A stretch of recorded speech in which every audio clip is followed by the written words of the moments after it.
Welcome everyone to the Co-Creators Convergence celebration of World Unity Week.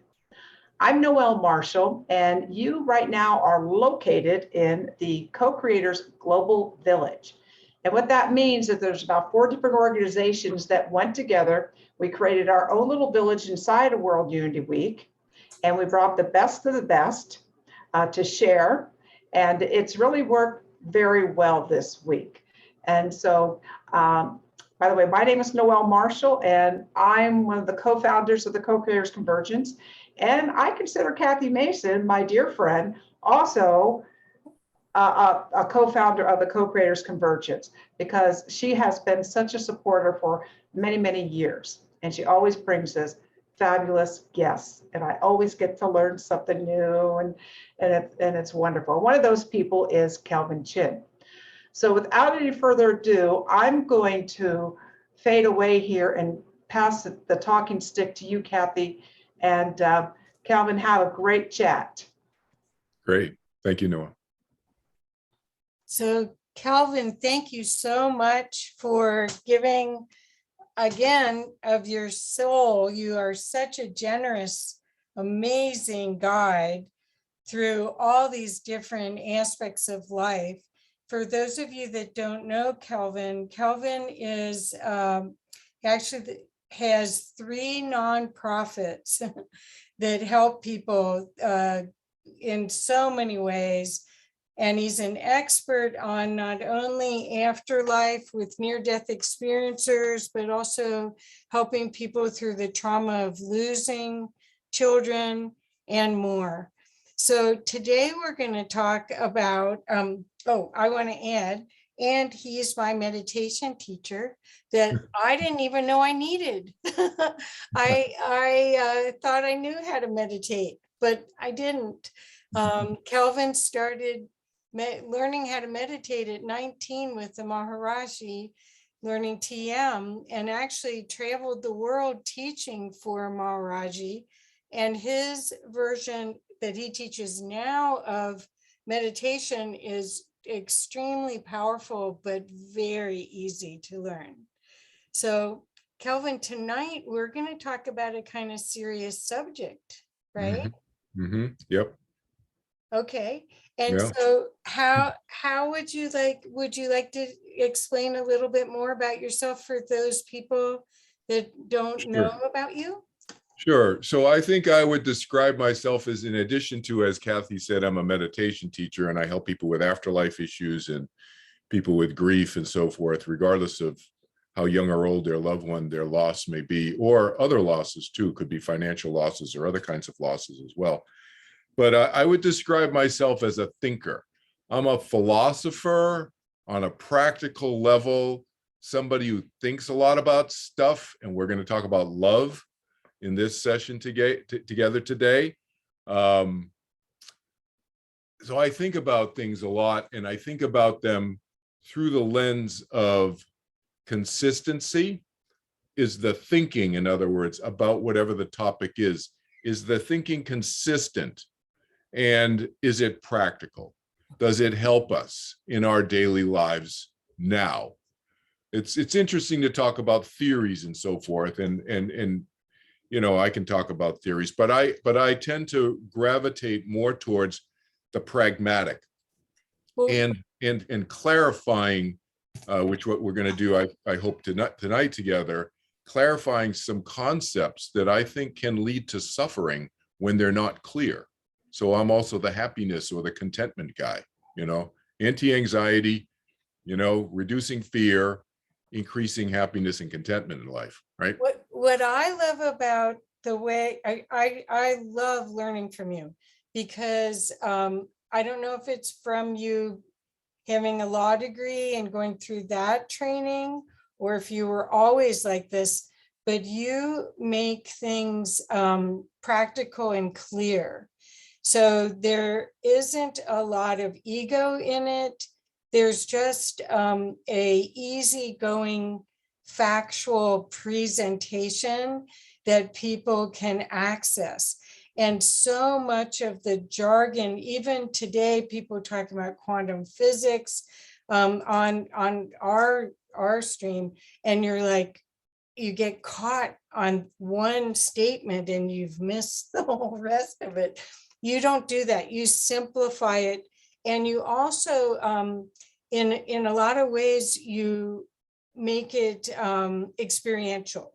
Yes. And that is a fabulous teaching capability that you have that not very many people have.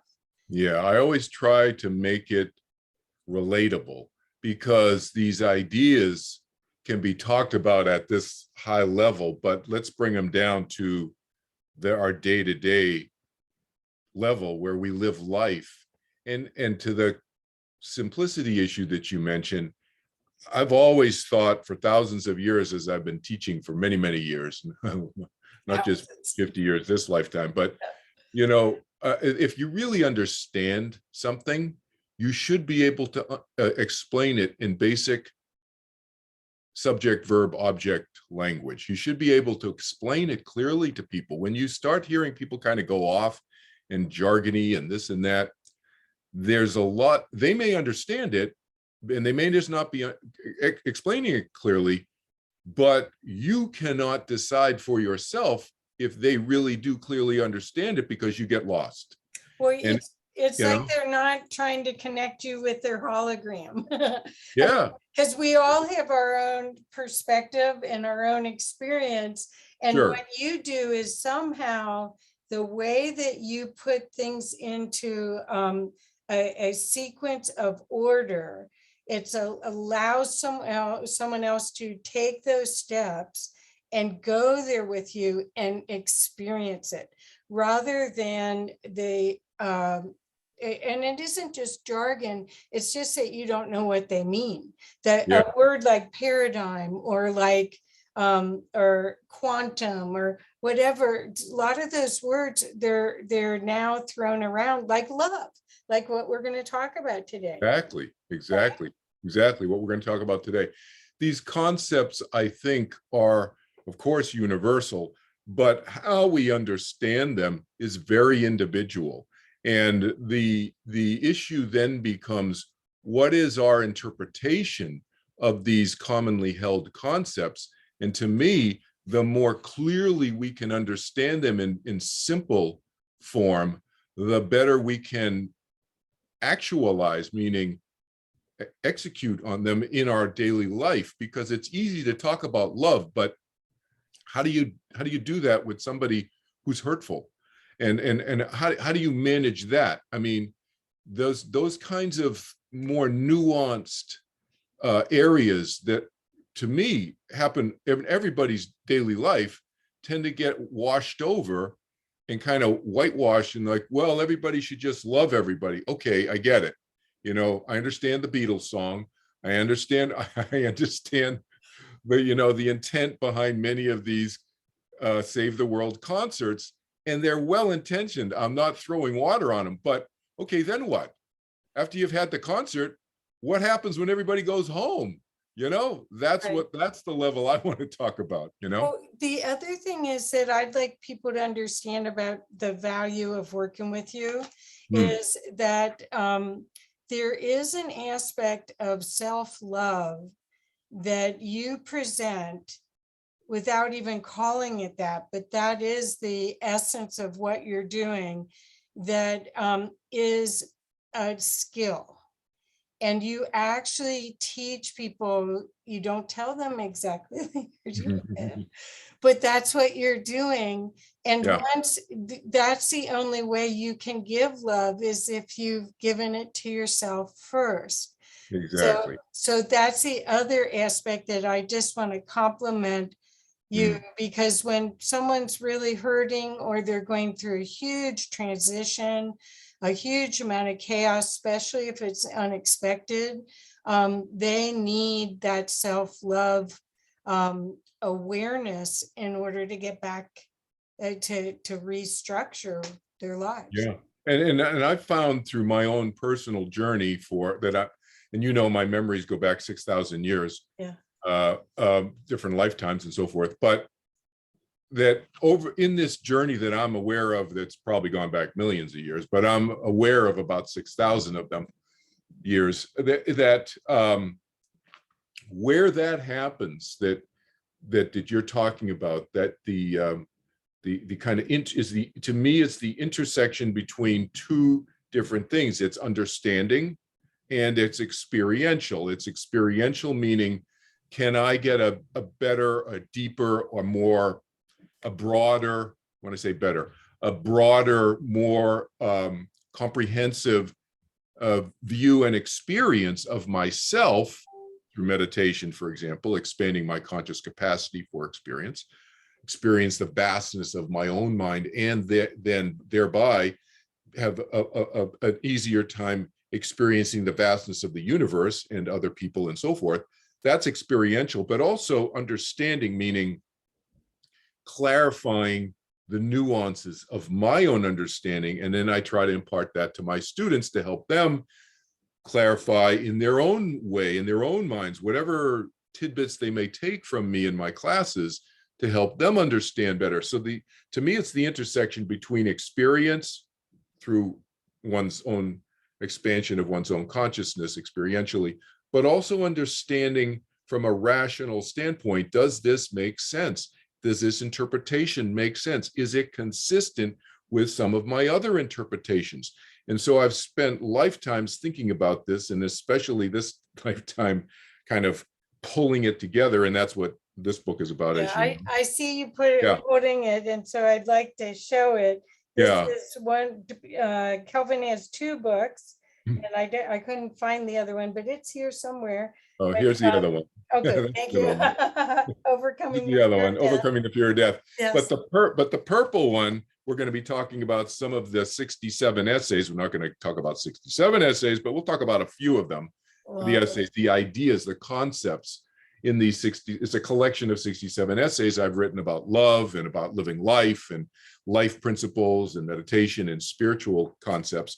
But tonight, we're going to be talking about, obviously, love and suffering, and how we can reduce suffering and increase our contentment in life through clarification of our thinking about these ideas. So yeah, it's a journey for me, and it continues to be a journey for me. And the last thing I would like to say about this, Kathy, is just that underscoring what you said, I'll reframe something that you said, which is, I'm here to help people by sharing my ideas and interpretations of these ideas and the application of these in practical way in daily life, to whatever extent they may be helpful for anybody who's listening to this. I'm not here to persuade people that my way is the way. I'm not here to persuade people that this is the only way to think about these concepts. I'm posing and I'm offering another way of looking at these ideas that may be helpful for people, because maybe they haven't thought about it this way. And if it fits, great. If parts of it don't fit, I always tell my students, you shelve it, you put it on a shelf, and you let it sit there. And maybe you never take it off, or maybe you take it off 6 months or 2 years from now. You go, Kelvin Chin said something about that 6 months ago or 2 years ago. Oh, that's what he meant. And so you take it off the shelf. But I'm here to teach people to think more on their own. That's my underlying goal. Perfect. There you go. Well, let me know when, because I want to put you full screen. When you're ready to go. I just wanted to chat for a few, because sure, and then you can make sure the people that are watching this on Facebook and other sites get a chance to really see a master, someone I consider a master, who definitely can guide you through the tough parts. I mean, we're in huge chaos right now, and there's lots of people that are needing this kind of assistance that Kelvin offers. Yeah, great. So yeah, so I'll start, and then you can interject and jump in and Okay. whatever. You know how we've worked in the Yes. past, Kathy. Yeah. It's conversational. So Yeah. feel free if you feel need for me to say more about a topic, or you bring in a subtopic or whatever. Okay. So we're going to talk about love. The title of the talk tonight is and it's again a discussion with you all. It's love and suffering is the way I titled it. I didn't want to just call it love, because suffering is a big part of many people's lives. I've had experiences of suffering in difficult times in this lifetime and many of my other lifetimes and so forth. It's not something that anybody, I think, can avoid. And so what I wanted to share with you this evening is some ideas about how to navigate that may be helpful. Okay? Because it's very easy for us to say, oh, everybody should be loving. Okay, fine, that's great. That's like it's like a nice maxim that goes on a template that goes across social media, because it's very short and sweet, and that's great. But what if people aren't? And we're going to talk about that and some ideas about that. One of the essays in this collection of 67 essays is "Love is Not a Feeling." That's the title of my essay here. And I'll just read a few sentences from it just to kind of set the stage for us. Most people think love is simply an emotion, an amorphous feeling inside. That's what most people are taught. Most people teach that love is feeling good, or, quote, expressing good feelings about others, a feeling that comes and goes, something very indistinct that is hard to nail down, but you know it when you feel it. It could also be defined as the emotion caused by the attraction to something beautiful. And I don't disagree with that or any of these other ideas I just shared, but I want to suggest a different perspective on this popular and important concept. I'm not suggesting, just to be crystal clear, that what I just referred to was in any way incorrect, but I think it's limited. I think those definitions or those ways of thinking about love are limited and at best incomplete. The way I define the concept of love, and we'll weave this definition throughout our discussion this evening together, I choose to define love in the way one of my early teachers taught us to love. Jesus said, love is accepting the other person for who they are, not who you wish they were. So accepting the other person, or you could think about it as we talked earlier in terms of oneself, accepting oneself or accepting others outside of yourself is who they are, not who you wish they would be. That's what unconditional means. And I have another essay in here about unconditional love, so I'll just reference that. People use that phrase, oh, unconditional love from this group or that person or whatever and so forth. To me, that's like saying love, love. There's no such thing as conditional love. Love is love. Love is without condition. If you take Jesus's definition, love is accepting the other person for who they are, not who you wish they were. Right. Conditional is liking. That's the way I think of it, as, okay, I like you when you take the trash out, and I don't like you when you didn't listen to me, you didn't take the trash out. Whatever, those are conditions we place on our relationships and our emotional flow to and from that other person. That's not love. That's not love in the way Jesus, in the way I think of love. Love is already unconditional. So saying people use that phrase unconditional love, and I get it, and I don't want to pour water on that either. I get it. People are just kind of emphasizing the loveness of the love or something by saying it's unconditional.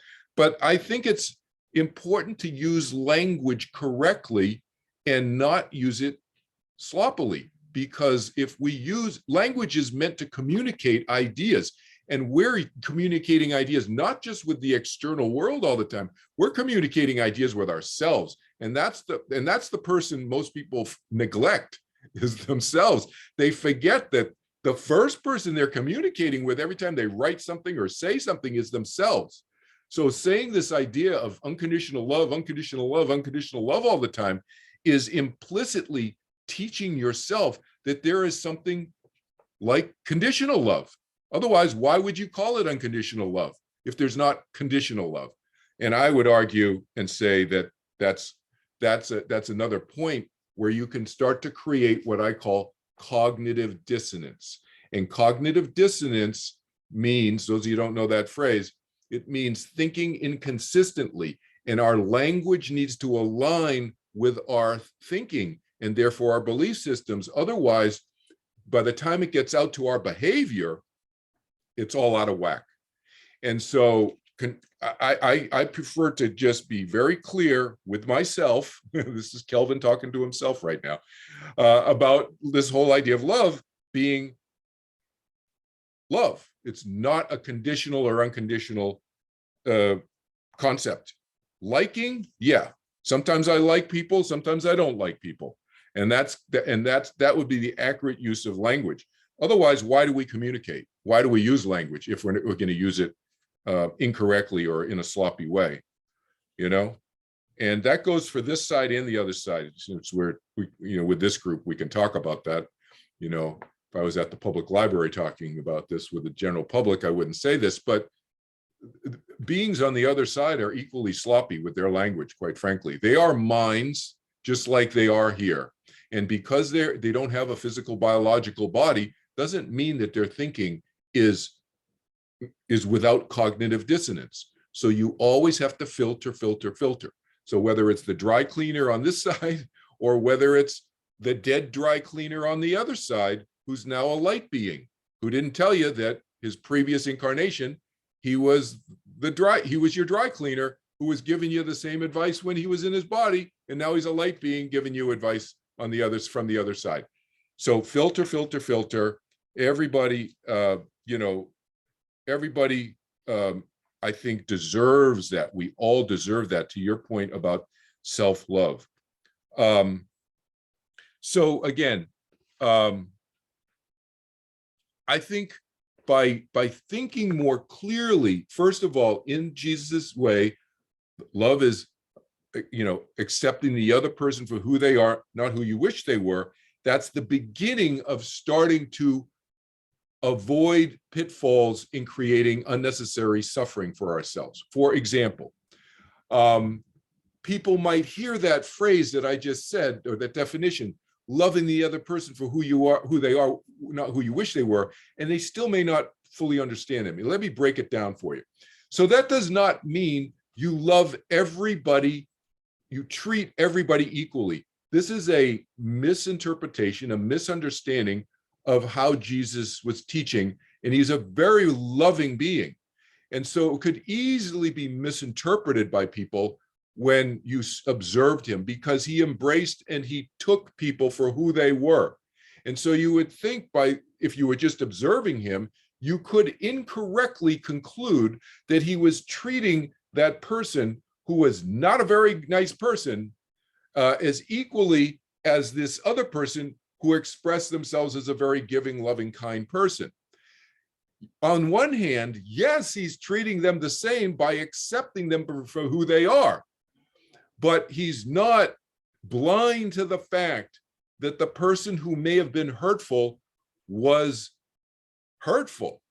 So blindness, this whole love is blind, and that's a romantic term that people use. This is not a way to describe Jesus's teachings about love. Love is blind is a romantic thing, because sometimes people get so involved in being the romantic type of love, the flutters and the butterflies and all that they can't see clearly. That's what that term means. It's not a teaching term. It's a description term of a state of, romantic love that, somebody may have at any age. I was going to say teenagers, but it could happen to 70, 80, 90-year-olds. It doesn't matter. Infatuation. That's yes, infatuation. Thank you very much. Thank you for that. Infatuation. So that's very real, but it's not how we're using love in the context of our discussion tonight. So what Jesus would say, for example, with the person who was hurtful, who you or I, as observers, may have seen him 2,000 years ago embracing. Why is he doing that? He is doing that, first of all, he sees them for who they are, not who he wishes they would be. They are a hurtful person. But why is he embracing them and so forth and showering them what you and I might perceive as love? He's still giving to them. The reason is because Jesus knows the source of that person's pain. What is the source of that? Why are they a hurtful person? They are a hurtful person because they are in pain inside. And because they're so in pain inside, for whatever reason, we don't have to do any psychoanalysis there, any therapy here, but whatever the source of their pain inside is being expressed outside in their behavior, and they become hurtful to other people. And what did Jesus know about that? What did he just intuit and knew about that I now express as it's the idea of cruelty. And it's the idea that a cruel person, externally, their behavior is cruel. Cruel means what? They enjoy inflicting harm hurt on other people, whether it's emotional, physical, or otherwise, they get enjoyment out of that. That's a cruel person. Okay, I think we would all agree that that's a fundamental definition of cruel person. But why are they cruel? He intuitively saw that they were in such great pain. Why? Because he loved them in the way that I just told you. He could see them for who they were, not who he or anybody wished I wish they would be a more kind person. No. He saw them for who they were. And what did he do about it was try to embrace them, shore them up by doing what? What does that do? That brings up their self-image, their self-confidence, which is why they're a cruel person in the first place. Their cruelty is an expression of their insecurity. And those of you who have ever been bullied before, hello, I have been at one of my jobs, no names, no time frame. I won't, because people will figure out who it was. But, a couple of people at one of my jobs, as an adult. And that kind of behavior arises from what? Insecurity in them. But I knew that. So I didn't take it personally. Was it a pain in the neck? Was it painful to deal with? Absolutely. But I understood where they were coming from, in the sense of they're coming from a place of weakness. The bully always comes from a place of weakness. That's why the bully bullies, okay? Insecurity, need to foist that, push that on other people, make people around them feel worse. It lowers them, the bully feels better. That's the simple formula. Jesus knew that. So what did he do? That's where he turned the tables on them, basically, right? He kind of turned the tables because he's a smart guy. This is part of the Jesus, I think, story, and that is very often overlooked. How sharp he was. People, yes, very loving, but how sharp his mind was. And this notion that sometimes you hear this phrase, turn the other cheek, he never said that in that way that many people use. This is a complete misunderstanding, a misinterpretation. People think, I'm sure many of you may have this thought, or maybe you've run into this. You've heard people say, they hit you. I mean, you should just turn the other cheek and let them hit the other cheek. No, that's not Jesus's message. He's not saying don't protect yourself. He would say defend yourself, protect your family. No, he's saying that this is a classic misinterpretation of when people see him embracing this cruel person, they think, oh, turn the other cheek. No, he's embracing them to bring them up. Now, what he would also say is that he's not suggesting that everybody do that, because the bully can sometimes overpower you. He didn't have that problem having bullies overpower him, okay? He's a unique being in that respect. So I would not recommend that you follow literally what Jesus did and go embracing the bully. Instead, my recommendation is you're loving the bully in the way that he described that. Love, right? Seeing the bully for who they are, not who you wish they were. And then you decide how bad the relationship is. And we can talk about nuances of this, but one extreme is the far extreme is you walk away. If it's bad, if you cannot move forward with that relationship and they won't change, then you need to leave. And he would agree with that. Okay? That's being loving. And that's how you love a bully without changing them. Because here's the other nuance of this whole idea of love. Love goes along with free will. And you may think, free will? Personal choice is what free will means. Personal choice and love, how does that go together? It goes together hand in glove because Jesus saw and taught us right from the get-go that each individual is an individual with free will, personal choice. We cannot make other people do what we want them to do. As much as we would love people to be loving, talk about love, loving and peaceful and peace-loving, we cannot make them be peaceful and loving. They have to make that choice. And so by respecting the other person's free will choice to do whatever they want, that is, you see how that fits in his definition of love. Accepting the other person for who they are, not who you wish they were and try to make them into something else. No, that by accepting them and letting them be themselves, but then back to Kathy's point, we talk about self-love. That's when self-love is critical, and that's when we have to look inside ourselves. Can we live with that person in the relationship the way it is or not? And sometimes we might be, because maybe it was just an infraction that was very temporary and minor, and that's okay. And we can move forward and continue the relationship. Look, how many times, the example I sometimes give in my lectures is, how many times has Kelvin Chin been called Kevin Chin? All right, like I grew up in Boston. I was born in Boston. Anybody know, those people who know Boston? Very Irish town, right? City. And, but how many times have my teachers, my basketball coach, they call me Kevin, at first. And sometimes they just continue calling me Kevin. Is that something that I'm going to end a relationship? No, it's a minor infraction, you see. And can I forgive them and move on? When I say forgive, can I move on from it? That's how I define forgiving. So I'm not giving them a hall pass. They still screwed my name up, okay? And I'm not going to forget that. There's no forgetting and forgiving here. It's only moving forward. I can move forward. But if somebody's really abusive and hurtful emotionally and or physically, and I've had clients in that situation, I'll tell them to move on. They get to make that, but that's their decision. They got to make that decision. But that's that self-love issue, right?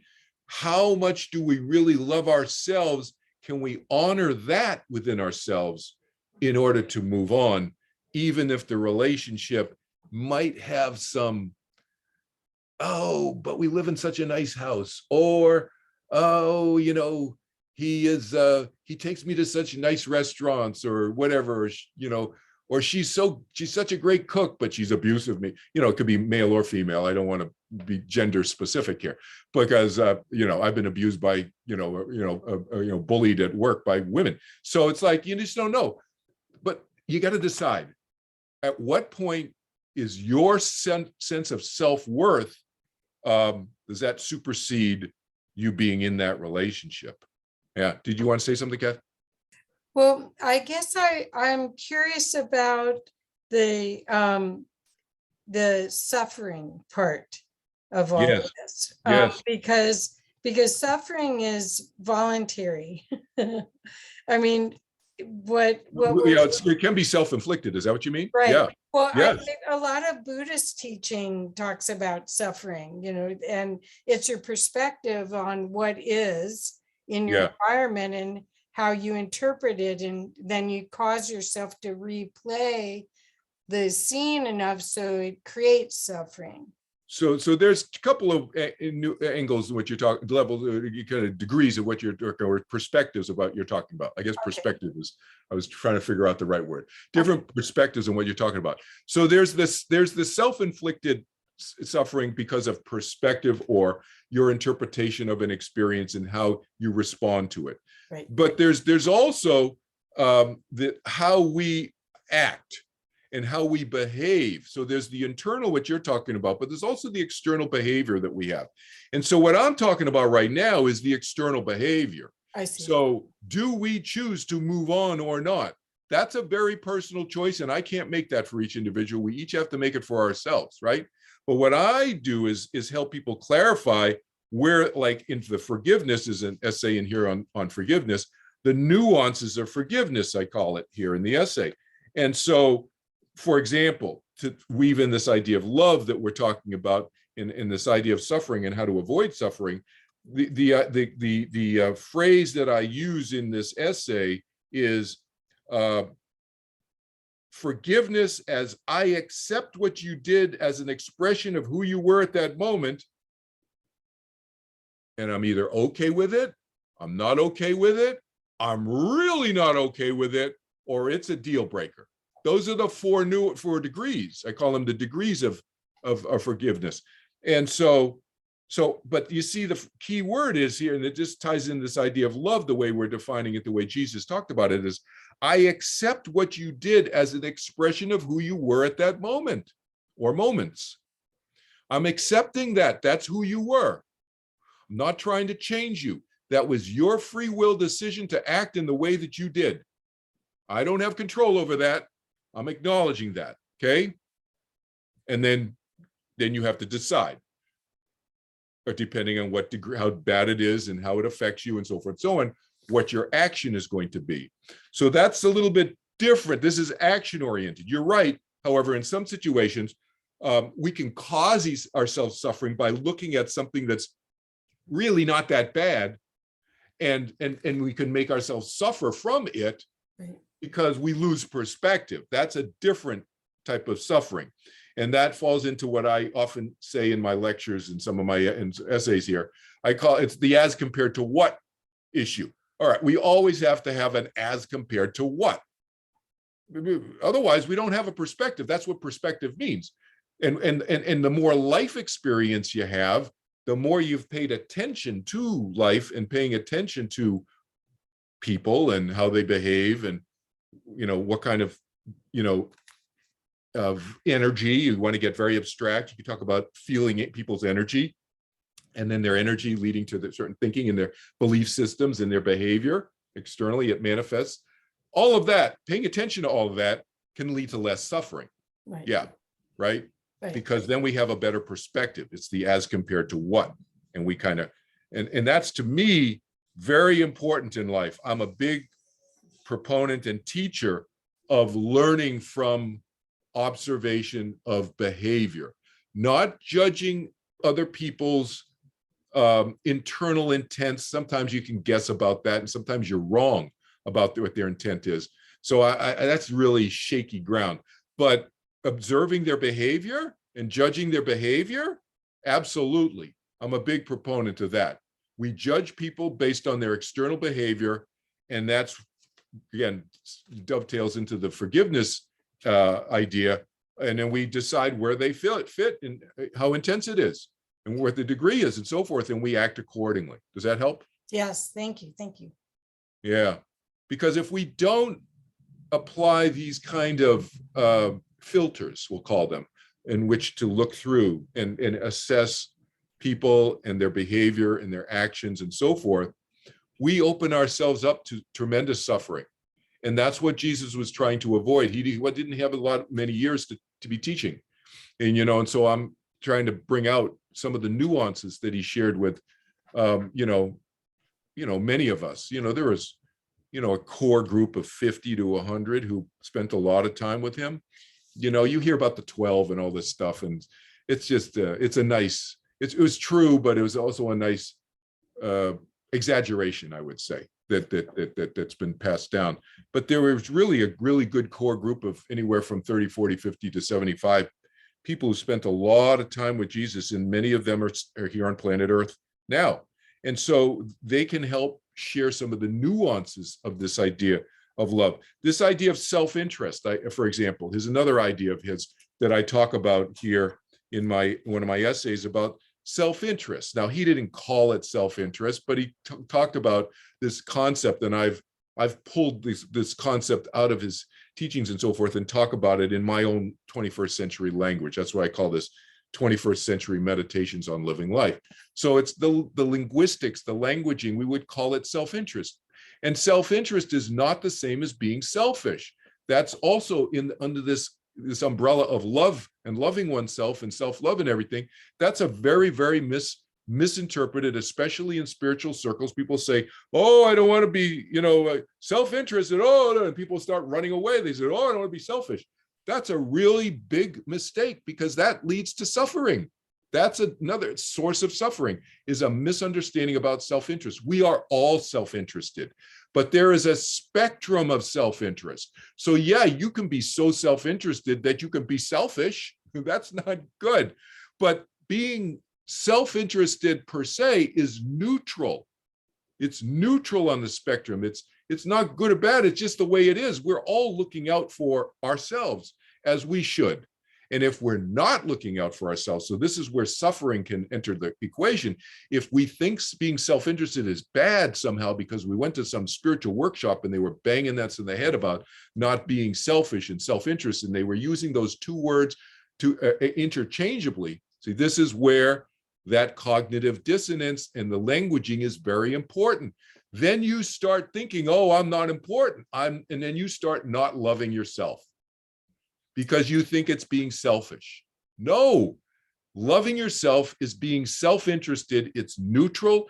Everybody needs to love themselves. I would argue more. They would need to love ourselves more. We need to be okay with being self-interested. But if you're too self-interested, then you're being selfish. And if you're too selfish, you become self-absorbed. And then you're narcissistic. But this is a spectrum. It's not black and white. It's not on or off. You're not selfish, or it's not either or. There's a spectrum there, okay? And everybody knows that that's the way you experience life. I'm not saying anything that's new to people. I'm just giving people a filter through which to look at their own lives, and they'll go, well, geez, that makes sense, because that's how your life is. Right. Your life is a spectrum. It's organic, right? It's not on off.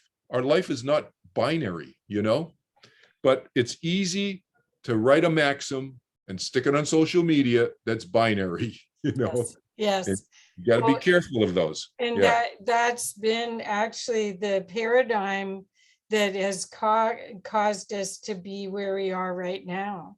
So many of these statements caused a not epidemic, but a wave of adherence to things that really do not serve people. Just like women should take care of everyone else and themselves last. Or, I'll stop there. No. It's a great point. It's a terrible point that has been, acculturated over the millennia about women, and it's incredibly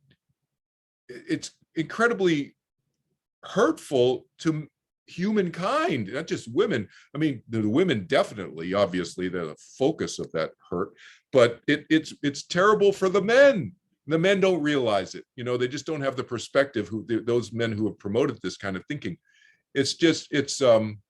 And so many women. I have, as you know, I have many women clients who have been hurt in that way, and getting and encouraging the women to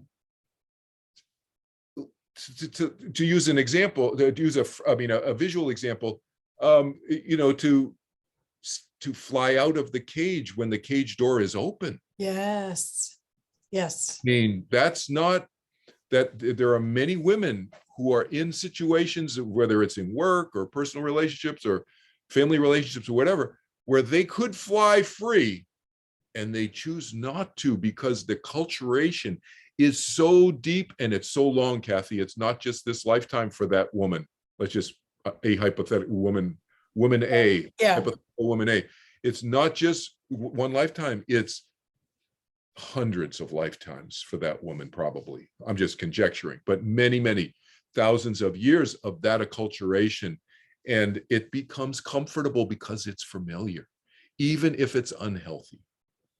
Yes, yes. That's the tragedy. Yeah. So I want to make sure that people understand we're talking about that the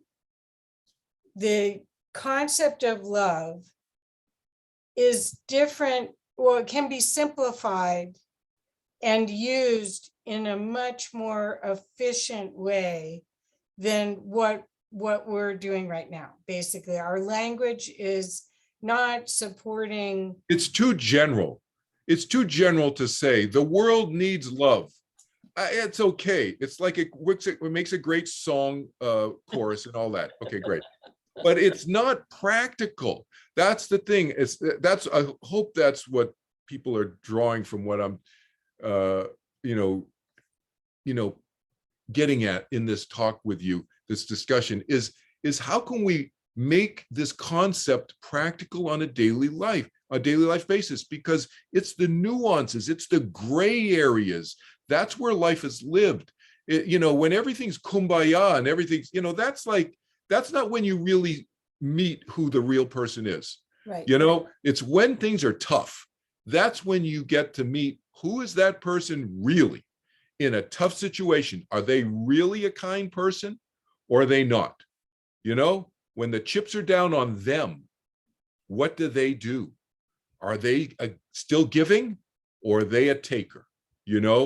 That's those kind of nuances. That's where we're trying to poke at here. Yeah. Well, and I want to make sure everyone knows that you deal with people that are under that kind of stress. You support so many people that might end up reverting to their primal expression because they're in so much pain. I mean, Yes. they've either had a near-death experience and they can't figure out how to integrate Right. it all, or they Right. have huge, I mean, when I took the meditation class with you, people had huge anxiety issues that they could barely function.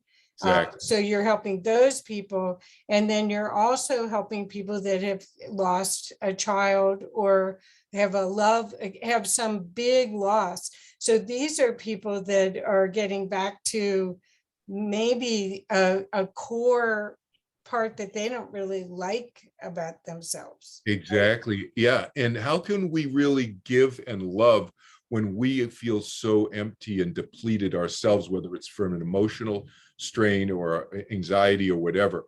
And so we all need tools. And that's, as you know, that's what I teach, is tools for people to help them fill up their reservoir inside, because that's when we can start giving and loving. It's easy to say we all should be loving, but can we actually put that into daily practice in a way that doesn't require thinking? Because to me, that's what we need to love. We need to live a life of being a loving person, not live a life thinking about being a loving person. Thinking about being a loving person is just thinking. Right, It's just a thought. It's a nice thought. It's not a bad thought, but it's a thought. It's not, you're not being a loving person if you're just thinking about it. It's like a plan. Oh, well, I'm planning on it, but I'm not there yet.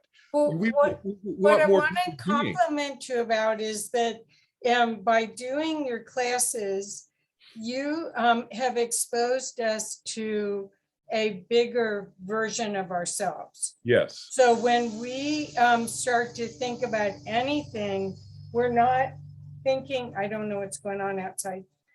We're not thinking about ourselves as the little me, because Yes. once you've had that experience of meditating twice a day and experiencing yourself as the bigger version of yourself, then everything is seen from that perspective. Every decision, every Yes.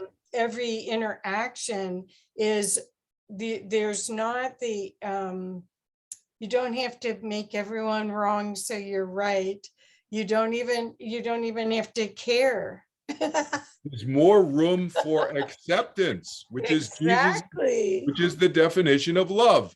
Accepting, not limiting, not making them into what my ideal image of them should be. No, Yes. I can have an ideal image. That's okay. We all have ideal images of what a great job is, what a great romantic partners, what a great child is, and so forth, whatever. We all have ideal images, but we have to be careful not to be foisting that and pushing that on other people to have to meet that all the time, because that takes away their own free will to be who they are. And that's not love. Okay. Right. Loving is accepting. And so, to use your example, so you've heard me say this in the meditation class, it's like people mostly they're limited to what the psychology professor called the 8-inch plastic bucket part of the mind. Right. And then it's like little with 10 or 15 ping pong balls. That's our thoughts and emotions bouncing in and out of that mind, which is fine. But that's a very small, limited part of our mind. The rest of the Houston, what he called the Houston Astrodome, because he was teaching at the University of Houston in Texas, he said, look at the Houston Astrodome, this huge football stadium, sports stadium. It's huge. It seats 90,000 people. That's your mind. So what I teach people to do is how to expand their capacity into that part of their mind. And then to this idea of, limited, or, I think of that as more limited and more expansive. But to me, after you've been meditating a while, that is all your mind. There's no such thing as a higher mind or higher self or this or that. When your mind is limited to an 8-inch plastic bucket and you're thinking that all the time, that's you, then yeah, you're thinking about your higher mind or your higher self and so forth. But once you've expanded your conscious capacity so many times outside that 8-inch bucket limitation, and your mind is now, as you said, your conscious capacity is so much bigger, you realize that your mind is vast. It's huge. Right. There is no higher self. That is just me. It's not black and white. It's fluid. That's right. Well, I think it creates a much more accepting personality. It creates a much more curious mind. Yes, curious. So when someone might react, you actually are curious about it rather than responding in a survival mode. Exactly. What triggered that? What was that? And if you really go to the next level, if you feel that everything in this hologram is for you, you're wondering why you were supposed to even see that or experience that, right? Well, all of those things. Tolerance, patience increases when we feel less limited. And the other word that comes to mind is safety. When we are feeling very, very limited, we do not feel safe. That's right. When our awareness is much more expanded, or our physical body has had a really good night's sleep, just for people who can relate to that, then you feel more patient. You're more loving. Yeah. Which is what we're talking about here. And you're less prone to making bad choices. Bad choices lead to suffering. Right. Okay. Right. Yeah. Here we go. So I want to make sure I have a fan here. Yes, we have another attendee, which is great. A furry one. Is there any questions that anyone from the audience would like to share with Kelvin, so that we can get a discussion going a little bit? Because let's see. Ted in the audience asks, what about the teaching of deny oneself? So there's you're talking about Jesus, Ted? Is that what you're referring to? I think probably. Yeah. Can you hear me? Yes. Yeah. Yeah. You can come on video if you want. Well, I don't know what I want.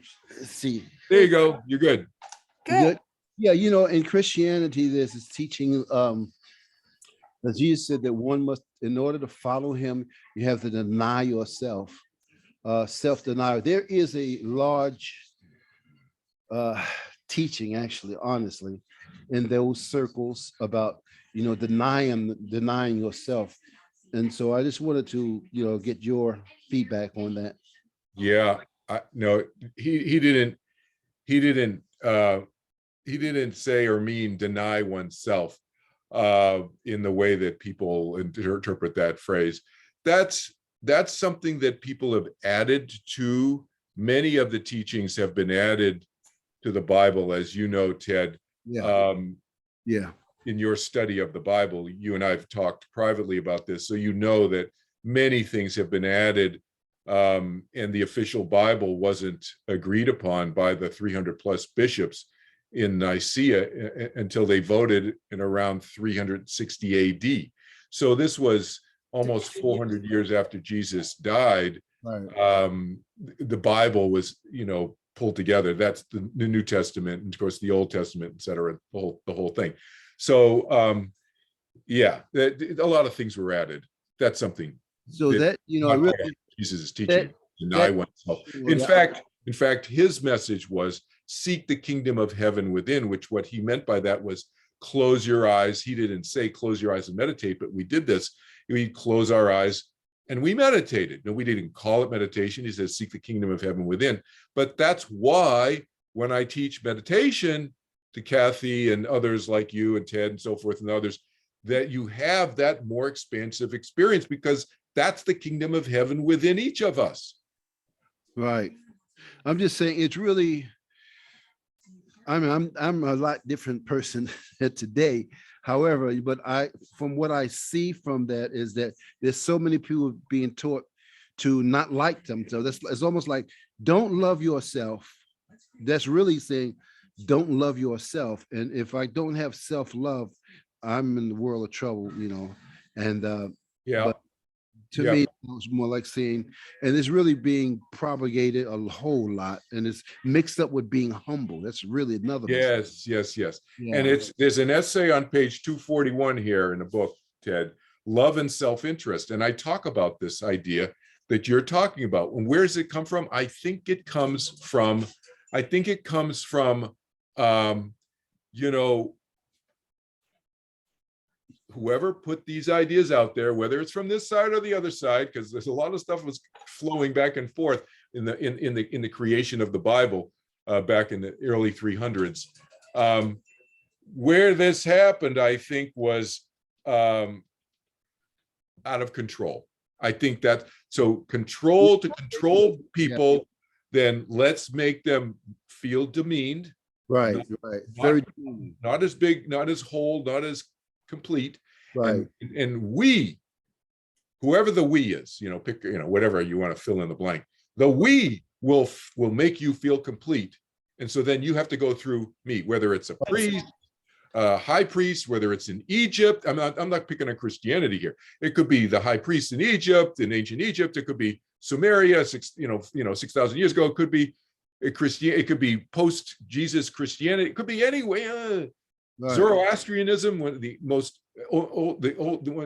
ancient known recorded religions. All of them have aspects of what you're talking about, and I think that's infused in there by the people who want to control, whoever they want. Yeah. Yes, that's what a lot of the near-death experiencers talk about, the mystical experience. And once you've had that, you don't need an intermediary to go to the light and go to that energy. So yeah. that's how I met Kelvin, was through that group.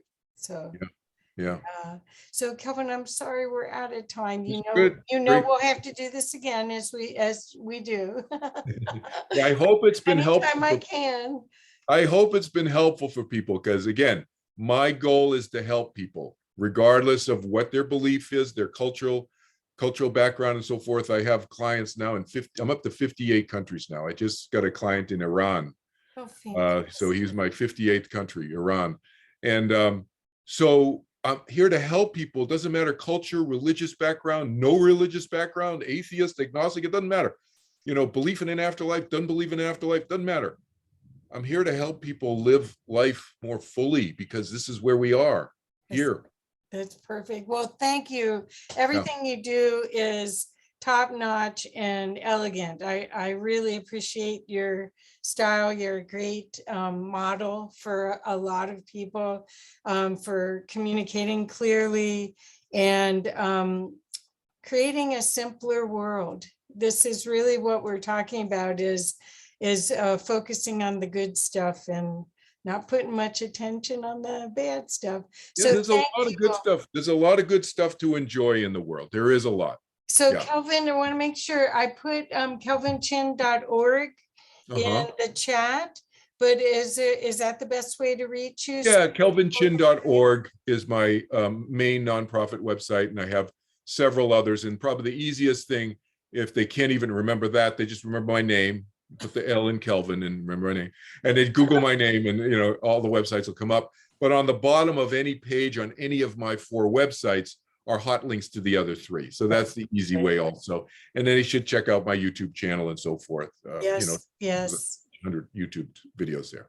And he's so generous. I think you'll find you'll be as big a fan as I am after you experience him. Yes? Oh yeah, and free phone session or Zoom session with anybody in the world about any topic that any of the work that I do. Free phone session as part of my nonprofit work. Yeah. You're amazing. You're amazing. Well, thank you so much. And I can't compliment you enough. You've really helped me in so many ways. I so appreciate you. Thank You're you. very welcome. Thank Thank you. you. Thank you. Bye-bye. Bye-bye.